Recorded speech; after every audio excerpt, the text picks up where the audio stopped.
మధ్యలో గురువు గారు లేచి ముందు గదిలోకో ఏమో వెళ్ళబోయారు. నేను వెనకనే లేచి సారీ అన్న, నన్ను క్షమించు అంటూ బ్రతిమాలుకోగా మళ్ళీ వచ్చి మంచంపై కూర్చున్నారు. నేను వారి 2 పాదాలు తీసుకొని నమస్కారం చేసుకుంటూ నా తలపై పెట్టుకున్నాను. ఆ పాదాల అరికాళ్ళు మృదువుగా, చాలా శుభ్రంగా అప్పుడే కడిగి తుడిచినట్టున్నాయి. నేను మనసులో ఆహా, అన్న అరికాళ్ళు ఎంత బాగున్నాయి, కొద్దిగా కూడా దుమ్ము మట్టి లేకుండా ఎంత తెల్లగా ఉన్నాయో అనుకున్నాను. ఆ తర్వాత బట్టకు వస్తే అమ్మగారు శుచి అని పిలిచి ఏదో ఆప్యాయంగా చెప్పారు.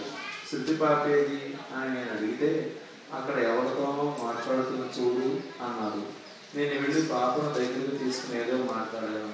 ఈ విధంగా సంప్రదర్శనమిచ్చి నన్ను ఆశీర్వదించారు. మరోలేని అనుభవం. కె. సుజాత, బోధన్ సత్సంగం, నిజామాబాద్ జిల్లా. గురువుగారు బాబాలు ఐక్యమయ్యారని తెలిసి గురువు గారిని కడతార దర్శించుకోవాలని షిరిడి వెళ్ళాను.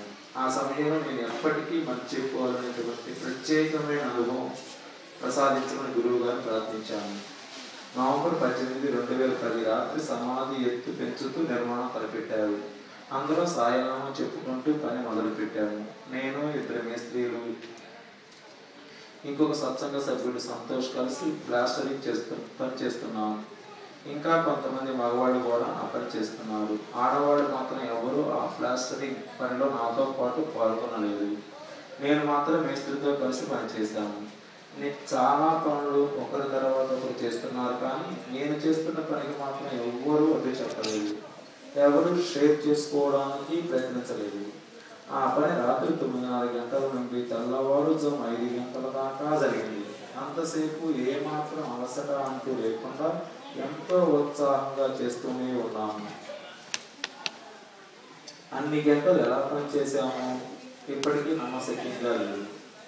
ఇంతకు ముందెప్పుడు నాకు ప్లాస్టరింగ్ పని చేసిన అనుభవం లేదు. అయినా ఆ పని అంతసేపు అలా చేయగలగడం కేవలం గురువు గారి అనుగ్రహాశీస్సుల వల్లనే సాధ్యమైంది. మరుసటి రోజు శుక్రవారం మధ్యాహ్నం అమ్మగారు సత్సంగ హాల్కి వస్తున్నారని తెలిసింది. సత్సంగ హాల్లో అందరం కూర్చున్నాము. నా పక్కన గురుబంధువులు రాత్రి మీరు సిమెంట్ పని ఎంతో చక్కగా చేశారు, ఆశ్చర్యంగా అనిపించింది, మీరు మేస్త్రి తాలూకానేమో అని అందుకే అంత బాగా వర్క్ చేస్తున్నారు అనుకుంటున్నా, మీ వారు ఏం చేస్తారు అని అడిగారు. నాకు భలే ఆనందం వేసింది.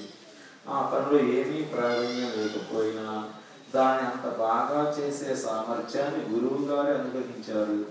ఆ మహాత్మ సమాధి నిర్మాణంలో పాలు పంచుకొని ప్లాస్టరింగ్ పని చేసుకునే భాగ్యం ప్రసాదించి నాకు మరిచిపోలేని ప్రత్యేకమైన అనుభవం ఇచ్చారు. సమాధి అనంతరం కూడా మన ప్రార్థనలకు ప్రతిస్పందిస్తున్నారు. గురువు గారి శరీరానికి పరిమితమై లేదు. శ్రీ